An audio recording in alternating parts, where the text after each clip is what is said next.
Hi, I'm Lisa Marie Latino, and welcome to another episode of Hip New Jersey. Today we're at the magnificent Park Savoy Estate in Florham Park. We're here in support of the 15th anniversary of Minette's Angels. We'll learn more about Minette's Angels later on in this episode. But first, New Jersey native and denim legend Eric Goldstein invited Hip NJ to his Soho store Jean Shop, where we spoke about his illustrious career and what's next in the denim industry. Hip New Jersey took a trip out to New York City to visit Eric Goldstein at his Soho store, Jean Shop, NYC. This Garden State native is a huge force in the denim industry, having worked for many big names before finally opening his own store 14 years ago. Let's find out how he got his start in the industry and where it has taken him today. Graduated college from Philadelphia College of Textile and Science with a degree in textile technology and a minor in apparel production. Started working for Ralph Lauren right out of college. I was recruited to work for Ralph in the quality control department. So did that for a few years and then got a phone call from Ralph's office that he had an idea which turned into RL. When I started, it didn't have a name even, it was just an idea. And I worked on RL for fabric and wash development for about 4 years after we launched it. And then I went over to the Gap. And I worked on Gap denim product development, denim and leather product development. Did that for 11 years. And then started Jean Shop 14 years ago. So I've been making jeans for just about 30 years, from all different levels, from Gap and Old Navy all the way to the best product in the industry for Jean Shop.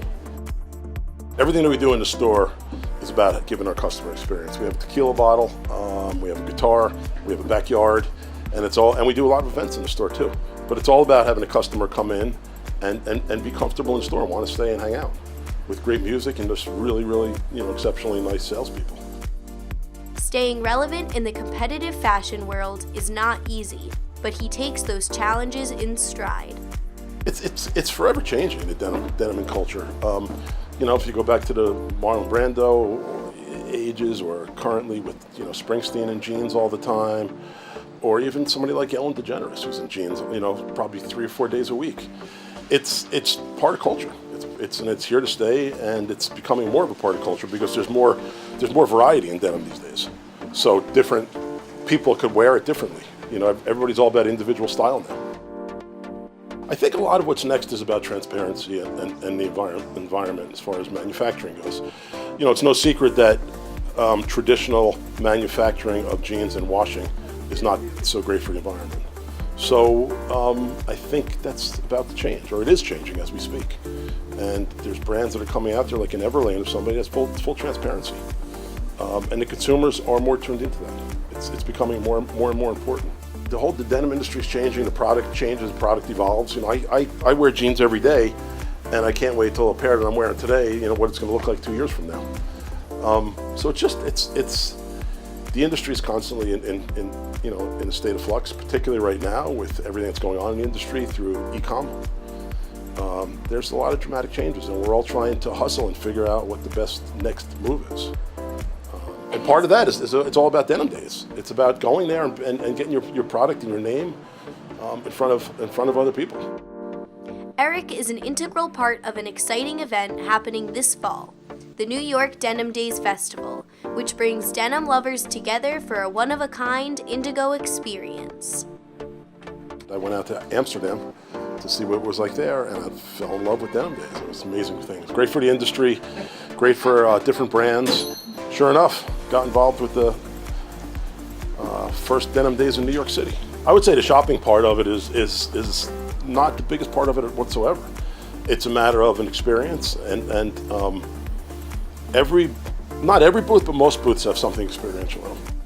It's a festival, and we're trying to bring everybody together that's part of it. It's good for everybody. So it's a little bit of everything. It's just a fun day for a family, for anybody who wants to stroll through and have some fun and meet some other people and talk to the head designers that are there, salespeople that are there, brand representatives, great music, and just a great atmosphere. The Park Savoy's lavishly manicured grounds provide the ideal backdrop for any outdoor occasion. Our next guest would appreciate this ode to nature. She's Wellness by Roma. Let's meet the newest Garden State entrepreneur to hit the scene. On my lap right now is your journal, a daily practice, a wellness journal and guide that includes recipes and spaces to do what?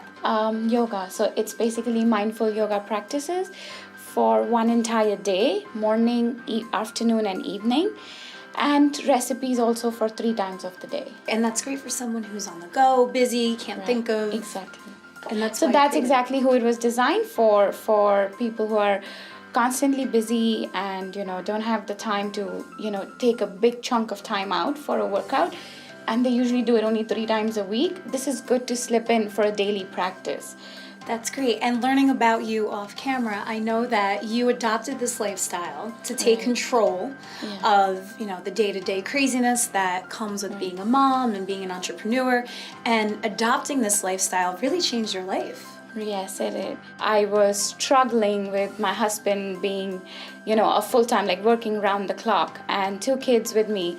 And being a stay-at-home mom, I was lost because my formal education is in fashion apparel design, and I was just wondering as to where is my life going. I love being a mom, but I'm not 100% myself. So there was something that was, and yoga was really helping me heal that part of me. So I said, why don't I just deepen my practice and just go towards this journey? My family was really enjoying this whole experience of a new me. Yeah. And you found your purpose beyond even motherhood or being a wife. And yes. For other mothers that are maybe watching this, what advice would you give those mothers to find their purpose? I would just say is put yourself up there on the priority list number 1. So when I put myself there, I felt like that's it. I can be happy as well as take care of them, and then I'm a better mom. So really give yourself the permission to love yourself and be there, be on number 1. There is a lot of room there for everyone. Beautiful, beautiful advice. Well, Roma, congratulations on your business. Thank we'll you. have all information about Roma's business only on hipnewjersey.com. When you enter the doors of the Park Savoy Estate, you aren't just arriving to your event. You're actually taking a trip back in time. The Park Savoy Estate, like any historic site, has had many lives and has even more stories to tell from its past. The Park Savoy has been reinvented many times over the years, but none more interesting than the direction Samuel Shimmy Bloom and Jacob Weinberg of Newark took it in October of 1922. The 18th Amendment to the Constitution prohibiting the sale of alcoholic beverages across the United States was ratified in 1919. They opened the house as a speakeasy. The new owners took the name Canary Cottage. The Canary Cottage became associated with a string of nightclubs and speakeasies owned by the New Jersey Crime Syndicate. Key figures in the syndicate were Lucky Luciano, Longy Zwillman, and Willie Moretti. Zwillman was often referred to as the Al Capone of New Jersey. He was also a founding member of the National Crime Syndicate, and his name was often romantically linked with actress Jean Harlow. For the next 2 decades, the nightclub continued to attract clientele from all over New Jersey to its doors for dancing and celebrating. In 1982, Alan Weinstein, a businessman and entrepreneur who had grown up in the area, purchased the property and renamed it the Park Savoy. Originally opened as a restaurant and dance concept, Mr. Weinstein saw its potential for private celebrations, and the home underwent yet another renovation. This time designed to restore the elegance and grandeur that had once been this 19th century landmark. Period antiques moved in, and the landscape and gardens were restored. In 2011, longtime business partners Barry Murillo, Joe Murillo, and Vito Cucci envisioned a new and reborn Park Savoy. The newly recreated Park Savoy Estate, with its cozy fireplaces, exquisite and private bridal suite, ballroom boasting details only seen in the grand mansions of Newport, and a view unparalleled in the area, enhanced by its great floor-to-ceiling windows, promises to be the frame that holds many fantastic celebrations. With that history, any creative mind would be ultra-inspired coming to these grounds. Speaking of creative minds, let's meet some of the Garden State's top artists, as seen at the Cedar Grove Art Walk. I have 2 young children, and I don't think I've explored this area enough.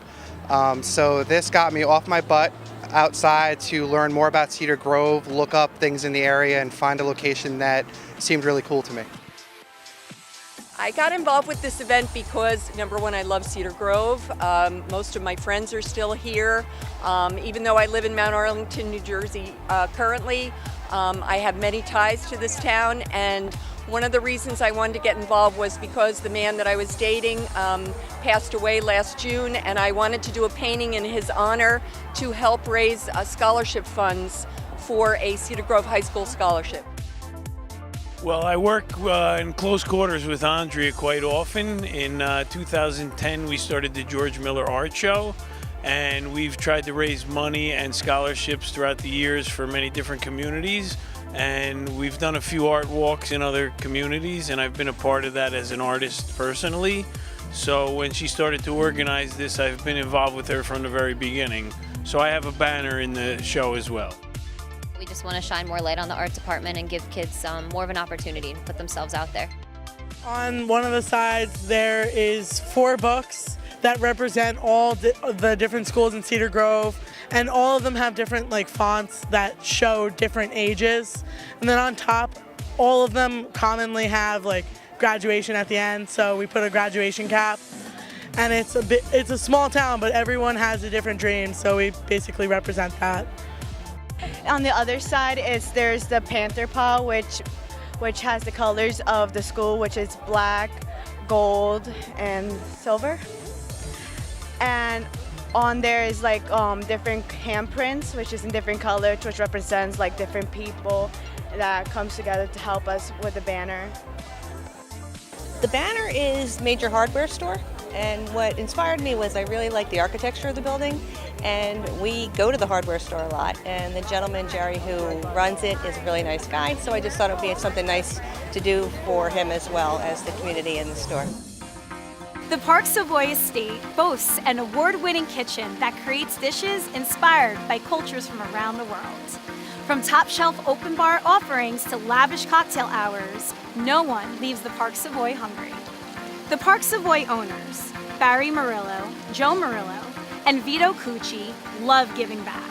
And all unfinished food is donated to the New Jersey Food Bank and Community Soup Kitchen of New Jersey. This kind of paying it forward thinking resonates with our next guest, former New Jersey Governor Jim McGreevey.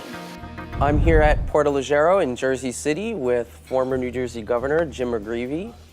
Governor, welcome. Thank you. Thanks for having us. You're at one of the greatest restaurants in the state of New Jersey. So. Yeah.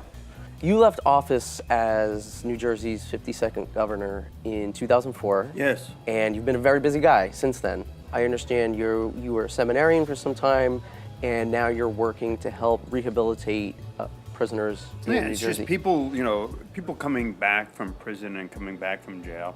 And I think the reality is that literally 1 out of every 4 people in prison behind bars around the world is an American. And America doesn't have a more evil or malevolent population. It's just that I think, in large measure, we're trying to address the drug crisis through prisons, and it's not going to work. How has the opioid crisis affected the prison population? Yeah, it's just, the statistics are alarming, that 75% of the people behind bars are active in their addiction. But what's happening in New Jersey today is that people are accessing opioids through prescription drugs. Then tragically, they go on to heroin. So what we see in the state of New Jersey is there's an overlap between our prison population and our addicted population. Right. Which is scary. Moving on, you're a lawyer. What would you say needs to be done comprehensively, both in the state and at the federal level, for criminal justice reform? I think we need to understand that a lot of criminal behavior is rooted in the home, is rooted in past history. And so part of this is understanding the importance of job skills, and I can't emphasize that enough. People come out of prison after 20 or 30 years. They have no idea how to turn on a computer. They don't know what an email is. They have no discernible skills. And I think we have to link those skills to job creation. Right. So I believe it's sound medical health, sound mental health, but also employment. Yeah, I wanted to talk to you a little bit about that. There's been a lot of news recently about you working as the chairman of the New Jersey Reentry Corps, which is doing a lot of great work. And a report was released earlier this month making the case that tax dollars would be better spent rehabilitating prisoners than just creating what is essentially a revolving door for something like a third of prisoners who go into prison but come out and end up back there again. Exactly. I mean, the revolving door is happening all over the country. But what we see is people go out, and within 3 to 5 years, over 60% come back in. So why do they come back in? Well, they come back in because they don't have secure housing, but most importantly, because they don't have the skills to compete in the marketplace. They can't get a job. You have to give somebody, particularly somebody coming out of prison. Why is somebody going to hire that guy, that gal? They need to have skills so that when you get on that floor, when you get on that factory floor, you know what you're doing. The report, my understanding is basically requesting that ultimately the next governor fund a program, and the state legislature fund a pilot program for 3 years that would happen across, 6 counties? Yes. And would take something like 3 dozen prisoners over a 3-year period within each county. So that's slightly over 200 people. Yep. At a cost of about $7 million, about $6.9 million for 3 years.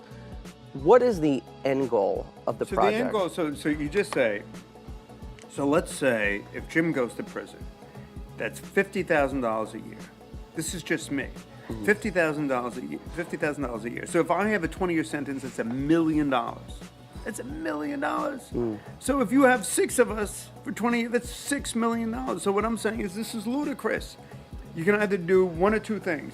You can warehouse people in a prison where there's a lot of violence and a lot of drugs, or you can try to make people productive members of society. And that's what we've been doing, but it's about education, education, education. Skills, skills, skills. You've had a long career in politics. Again, you were mayor of Woodbridge Township, New Jersey assemblyman, senator, governor. What advice would you give young people today that want to run for elective office, especially given the political climate?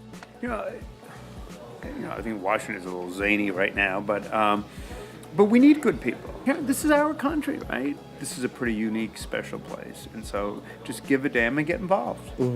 Yeah, great message. Give a damn and get involved. Yeah, I think it's so important. Because if you don't, somebody else will, and they're not always the right people. Right.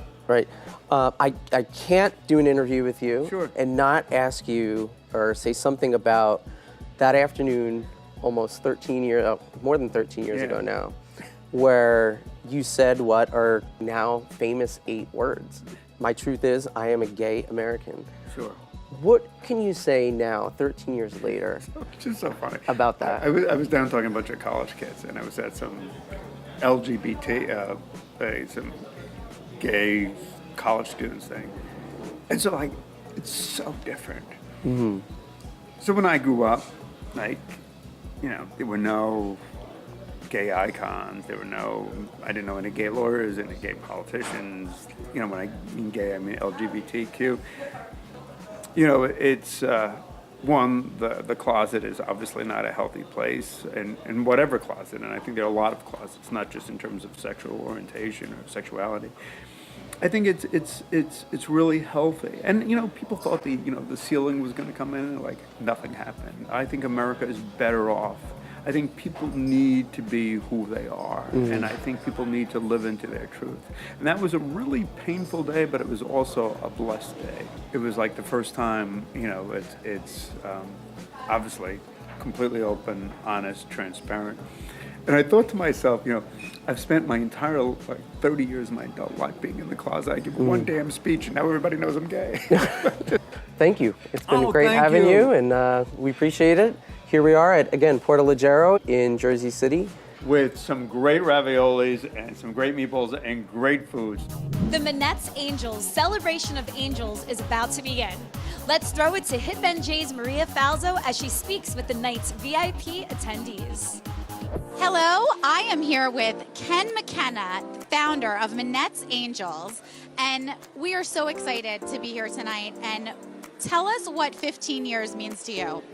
So 15 years is just another milestone, and we're very fortunate that we have our biggest event of our foundation's history, and happy that we have so many people coming out to support us. We've got great sponsors, great honorees who have really done so much to help breast cancer patients, and that's really what we're about. I met Minette at Seton Hall University. She was a nursing major.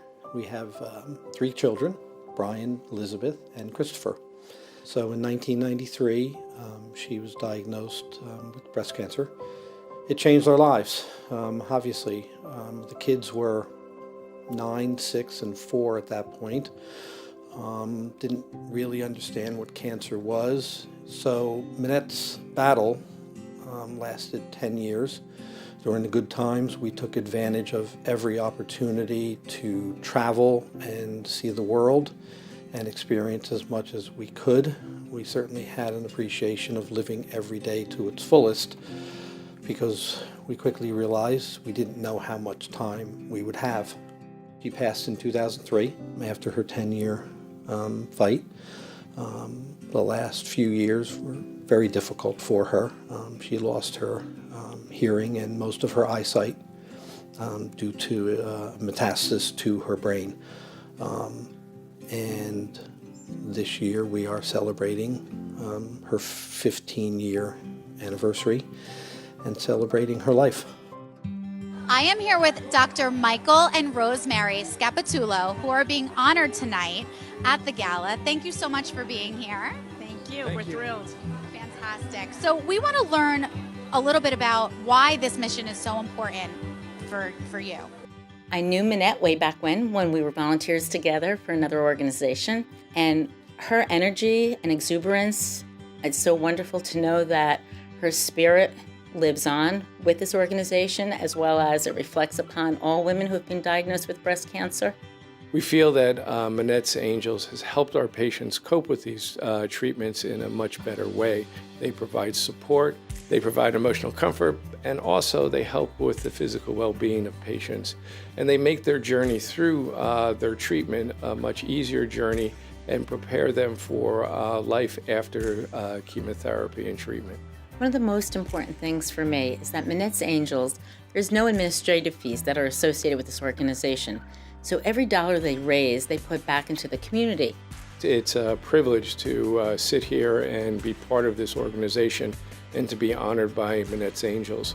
Most importantly, I think that my role here is to help raise money so that they can continue their efforts in supporting our patients' needs. The overall community is being impacted by this positivity and the goodness and the kindness of this organization, making sure they take care of the people, mind, body, and soul for any woman who has been diagnosed with breast cancer. And I think that it's my honor, but most importantly, I think it's my goal and my job to make sure that we can raise money so they can continue with their support of our patients. And I thank them for all that they do for us at the Cancer Center at St. Barnabas Medical Center. Father Michael Hanley, thank you so much for being here. My pleasure, my honor. Yes, and you're being honored tonight, but tell us about your work with Minette's Angels. How did you get involved with this organization? I met Minette probably 1993. We talked about the circumstances of her life, and from there on we developed a very wonderful relationship. If it wasn't for Minette, I'm sure none of us would be here. It wasn't just about Minette with her illness. It was about Ken and how he was feeling and what was going through his mind, and the kids. She made us laugh. She made us cry too. But it was always an upbeat, always speaking of others, always a generous spirit. She was just a marvelous lady. And if we can make a woman happy for a day, that's fabulous. That's Minette. We understand that Minette was cared for at St. Barnabas as part of the cancer program. And we just believe in the mission that Minette has done. It's so courageous for Ken to keep his wife's spirit alive and providing scholarships for young students who want to advance themselves. It's a wonderful calling to go into oncology, nursing, and otherwise, and we just want to continue to support that. Our passion about the program is probably greater than most others we do because we know who it affects and how it affects them. And we're sad in a way that so many women are unfortunately affected by this, but we just want to do everything we can and find the best qualified people and have the best equipment and the best doctors that we can bring to it to help these women out. Kenny took Minette's spirit and has kept it alive with this Minette's Angels. Things that are so important to Minette, helping other people, helping people deal with a difficult situation. All these things are so important to Minette. She gave of herself a lot while she was dealing with the illness herself. And I know Kenny and the family want to keep that spirit alive. So it's my honor and pleasure to continue to support this group and be part of it. People need help, and some people can't afford to get the help that they need. So I think it's made a huge impact on a number of people's lives, people that I've been involved with as their physician. Minette's Angels was a good friend. When you're going through something this serious, you need people to reach out to you, and you need as much support as you can get, not only with your family, but somebody else that can care for you and give you more advice and try to help others with that advice too. They were on my side the whole time.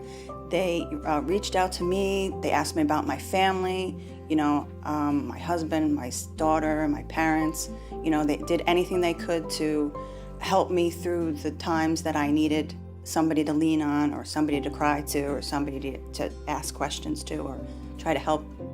And they were there all the time for me. A few years after we did our 10-year gala, we actually decided to add a scholarship program at Seton Hall University's College of Nursing. We have been blessed to find great applicants for that scholarship program and have continued with those applicants through the rest of their college careers. And so we're now helping this year 3 nursing students at Seton Hall. Winning the Minette's Angels Scholarship has really helped lessen the burden of the financial commitment for me and my family. Going through school, there was 2 other, my brother and my sister, since I'm a triplet, so there's 3 of us that my dad had to put through school, and he's a single parent. So it's really, really helped in that sense. I am one of the lucky people to find true love twice in my life. And with Kathy, I've gotten 2 great stepsons, Michael and Jerry, and 2 other sets of families, the Huberts and the Feelys, and who are represented here tonight as well. And I am very fortunate. I count my blessings every day for Kathy and what she has done for the foundation. It is not often that you're going to find somebody who would work so hard for their husband's late wife's foundation. But that's the kind of person that she is.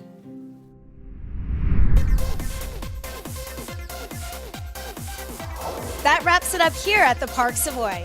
For everything Garden State, visit hipnewjersey.com. We'll see you next time.